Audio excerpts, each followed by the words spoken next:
স্বাধীনতার পতাকাবাহী নিঃসঙ্গ শেরপা শিরোনামে দৈনিক আমার দেশ পত্রিকায় কলাম লিখেছেন সিনিয়র সাংবাদিক মারুফ কামাল খান। কলামে তিনি লেখেন, এই বাংলাদেশ ভারত পাকিস্তান উপমহাদেশে দুটি নাম বোধ করি স্বাধীনতাকামী প্রতিটি মানুষের কাছে সবচেয়ে ঘৃণিত। এর একটি নামের মানুষের লোভ ও বিশ্বাসঘাতকতায় 18 শতকে বাংলা, বিহার, ওড়িশার স্বাধীনতা 7 সমুদ্র 13 নদী পার থেকে আসা ব্রিটিশ বেনিয়াদের করতলগত হয়। সেই ঘৃণিত নামটি হচ্ছে মীর জাফর আলী খান। আরেকটি নাম কাজী লেন্দুব দর্জি। নিজের জন্মভূমির সঙ্গে বিশ্বাসঘাতকতা করে বিংশ শতাব্দীতে এই ঘৃণিত লোকটি স্বাধীন ক্ষুদ্র সিকিম দেশটি তুলে দেয় অতিকায় পড়শি রাষ্ট্র ভারতের হাতে। আসুন গোড়াতেই খুব সংক্ষেপে জেনে নেই সিকিমের স্বাধীনতা হারানোর বেদনা ভরা গল্পটি। সিকিম ছিল হিমালয়ের কোলে অবস্থিত শান্ত ও সুন্দর একটি স্বাধীন দেশ। চোগিয়াল রাজবংশের অধীনে এই দেশটি শতাব্দীর পর শতাব্দী ধরে নিজস্ব সংস্কৃতি ও সক্রিয়তা নিয়ে টিকে ছিল। কিন্তু 1970-এর দশকের মাঝামাঝি সময়ে কাজী লেন্দুব দর্জির বিশ্বাসঘাতকতা এবং ভারতের আগ্রাসী নীতির ফলে সিকিম তার স্বাধীনতা হারায় এবং ভারতের 22তম রাজ্যে পরিণত হয়। এটি শুধু একটি দেশের স্বাধীনতা হারানোর কাহিনী নয়, এটি দেশপ্রেমের বিরুদ্ধে বিশ্বাসঘাতকতা এবং আঞ্চলিক রাজনীতির আগ্রাসী বাসনা পূরণের এক নোংরা খেলার করুণ পরিণতি।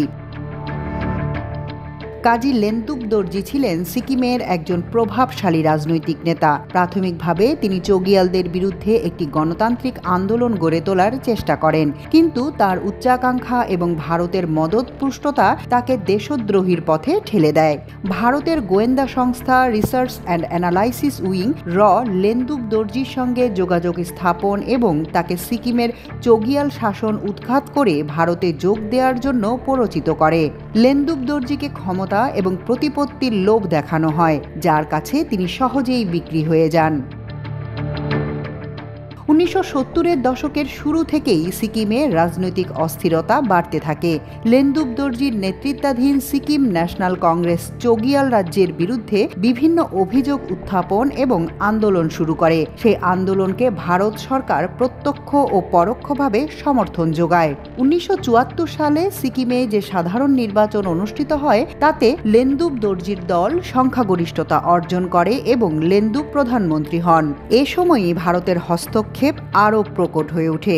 1975 সালের 9 এপ্রিল লেন্দুব দর্জির আহ্বানে ভারতীয় সেনাবাহিনী সিকিমের রাজধানী গ্যাংটক দখল করে নেয় এবং চোগিয়াল রাজা পালডেন থন্ডুপ নামগিয়ালকে গৃহবন্দী করে। এরপর একটি তথাকথিত গণভোটের আয়োজন করা হয়। সেই গণভোট ছিল সম্পূর্ণ প্রহসনমূলক এবং অনৈতিক।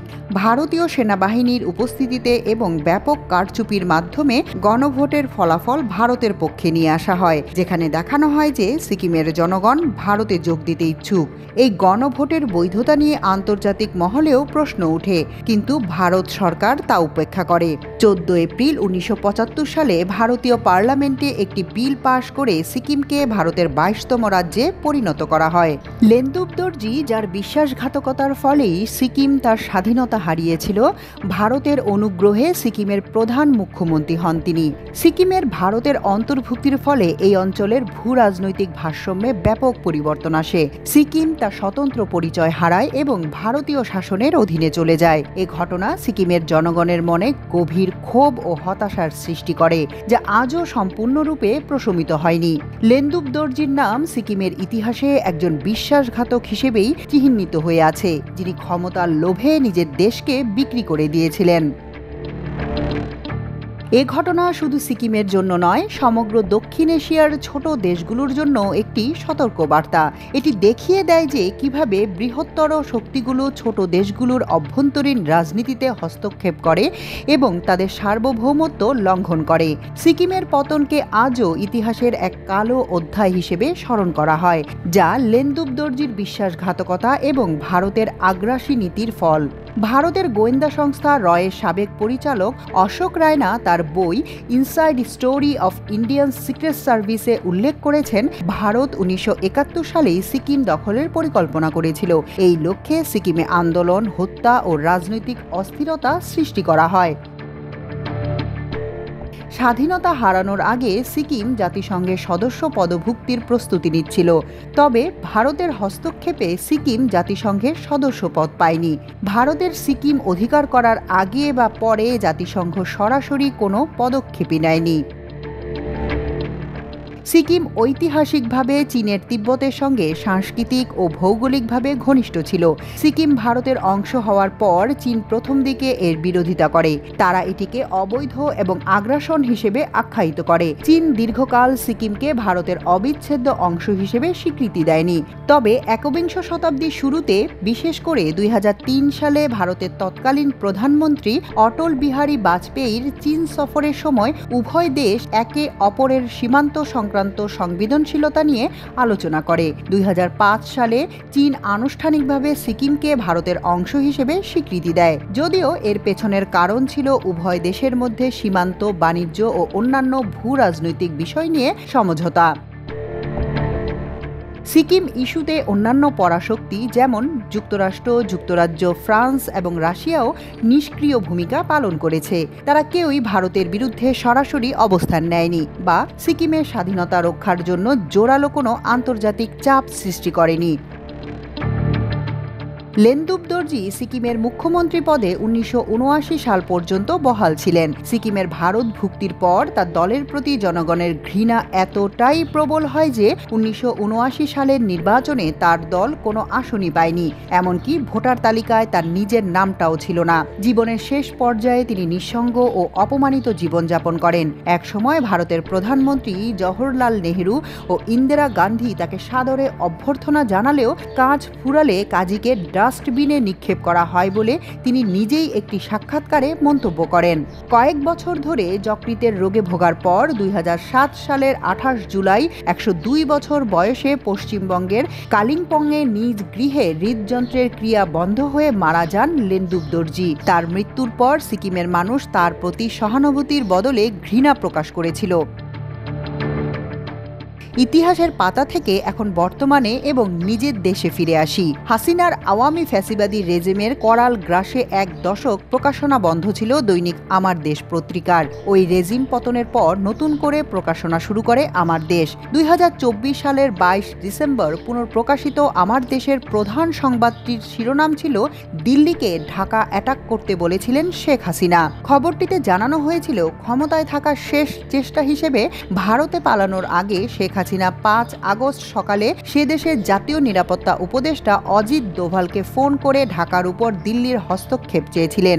দিল্লির সহায়তা চাওয়ার আগেই তিনি দেশে সামরিক শাসন কিংবা জরুরি অবস্থা জারির চেষ্টা করে ব্যর্থ হন, কারণ পরিস্থিতি খুব প্রতিকূল হয়ে ওঠায় বাংলাদেশের সেনাপ্রধান সহ শীর্ষ সামরিক কর্মকর্তারা তার প্রস্তাব নাকচ করে দেন।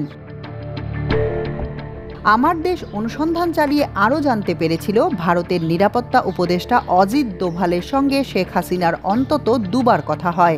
দোভাল অন্যান্য কর্মকর্তার সঙ্গেও কথা বলেন এবং শেখ হাসিনার নিরাপত্তা নিশ্চিত করার তাগিদ দেন। 5 আগস্ট বেলা 11টার দিকে সেনাপ্রধান জেনারেল ওয়াকারুজ্জামানের সঙ্গে ভারতীয় সেনাপ্রধান টেলিফোনে কথা বলেন বলেও অনুসন্ধানে জানতে পারে আমার দেশ। অর্থাৎ 24-এর ছাত্র গণ অভ্যুত্থানের উদ্ভূত পরিস্থিতিতে শেখ হাসিনাকে নিরাপদে সরিয়ে সামরিক আশ্রয় দেওয়াটাই ছিল ভারতের আশু কর্তব্য। পরে হাসিনাকে বাংলাদেশের বৈধ ও নির্বাচিত প্রধানমন্ত্রী হিসেবে দেখিয়ে তার আহ্বানে সাড়া দিয়ে সামরিক অভিযান চালিয়ে তাকে মসনদে আবার বসিয়ে দেওয়াই ছিল ভারতের আসল পরিকল্পনা। তাদের হাতে লেনদুপের মতো হাসিনা ছিল। বাংলাদেশ আক্রমণের জন্য ভারতের প্রতি তার আহ্বান ছিল। হাসিনা প্রধানমন্ত্রী পদে ইস্তফা দেননি বলে বংশধরদের মাধ্যমে প্রচারণা ছিল। ভেতরে অগণিত কুইসলিং সক্রিয় ছিল। সব ধরনের সমর প্রস্তুতিও ছিল। তবু ভারত হাসিনার ডাকে কেন বাংলাদেশ দখল করে নিতে পারল না?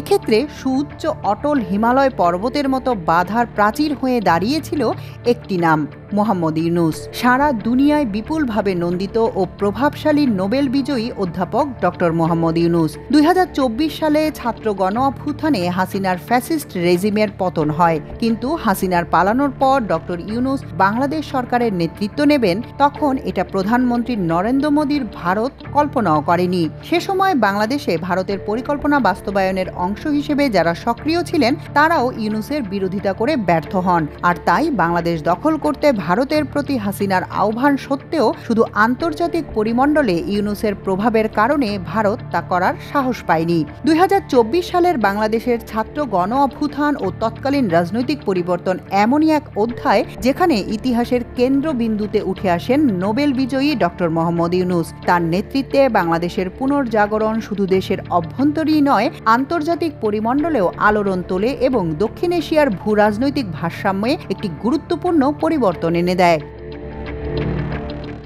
দীর্ঘদিন ধরে ফ্যাসিবাদী শাসন ব্যবস্থার জাঁতাকলে নিষ্পেষিত সাধারণ মানুষ, বিশেষ করে তরুণ সমাজ 2024 সালে তাদের দীর্ঘদিনের ক্ষোভের বিস্ফোরণ ঘটায়। হাসিনা সরকারের দমননীতি, দুর্নীতি এবং গণতন্ত্র বিরোধী আচরণের বিরুদ্ধে রাস্তায় নেমে আসে লাখো ছাত্র জনতা। এই গণ অভ্যুত্থান একটি ঐতিহাসিক পরিণতির দিকে গড়ায়, যার ফলে হাসিনার ফ্যাসিস্ট রেজিমের পতন ঘটে এবং তিনি পালিয়ে যেতে বাধ্য হন। কিন্তু তার পতনের পর দেশ যখন এক অনিশ্চয়তার মধ্য দিয়ে যাচ্ছিল, তখন জাতীয় ও আন্তর্জাতিক পর্যায়ে আস্থা ও সম্মান অর্জনকারী একমাত্র নেতা হিসেবে উঠে আসেন ডক্টর মোহাম্মদ ইউনূস। একজন নীতিবান, দুর্নীতিমুক্ত এবং মানবিক অর্থনীতির প্রবক্তা হিসেবে তার নেতৃত্ব জাতিকে নতুন এক দিশা দেখায়।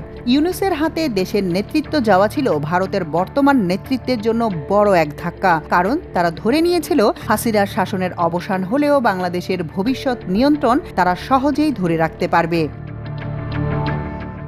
ভারতের এই কল্পনাকে ব্যর্থ করে দেয় ডক্টর ইউনূসের আন্তর্জাতিক গ্রহণযোগ্যতা ও মর্যাদা। তিনি শুধু একজন অর্থনীতিবিদ বা সমাজসেবক নন, বরং বিশ্বের চোখে একজন নৈতিক নেতৃত্বের প্রতীক। তার আহ্বানে আন্তর্জাতিক গণমাধ্যম, মানবাধিকার সংস্থা এবং পশ্চিমা শক্তিগুলো একসঙ্গে বাংলাদেশের স্বাধীনতা ও সক্রিয়তার পক্ষে সোচ্চার হয়। ভারতের মধ্যে থাকা কিছু প্রভাবশালী গোষ্ঠী যারা বাংলাদেশে নিজেদের স্বার্থ প্রতিষ্ঠা করতে চেয়েছিল, তারা ইউনূসের অবস্থানকে দুর্বল করতে চেষ্টা করলেও ব্যর্থ হয়, কারণ ইউনূসের জনপ্রিয়তা শুধু বাংলাদেশের মাটিতেই নয়, আন্তর্জাতিক কূটনীতিতেও অপ্রতিরোধ্য।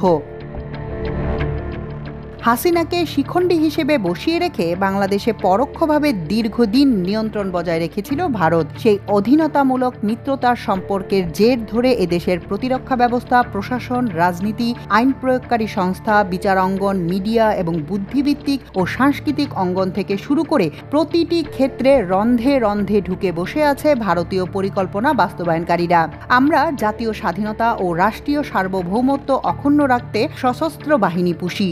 দুর্ভাগ্য, এদেশেরই সেনাপ্রধান 21 শতকের মীর জাফর জেনারেল মঈনের 1-11 চক্রান্তের পথ ধরেই বাংলাদেশে নতুন করে ভারতীয় কর্তৃত্ব স্থাপনের সূত্রপাত হয়েছিল।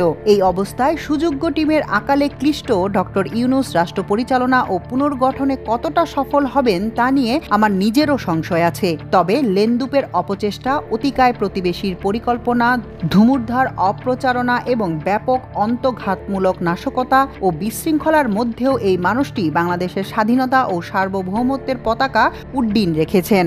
নিঃসঙ্গ শেরপার মতো উপত্যকায় দাঁড়িয়ে সেই পতাকা তিনি একাই দোলাচ্ছেন। জীবনের পরন্ত বেলায় বাংলাদেশের ক্লান্তিকালে তার এই ভূমিকা ইতিহাসের এক উজ্জ্বল অধ্যায় হিসেবে দেদীপ্যমান থাকবে। মাল্টিমিডিয়া ডেস্ক, আমার দেশ।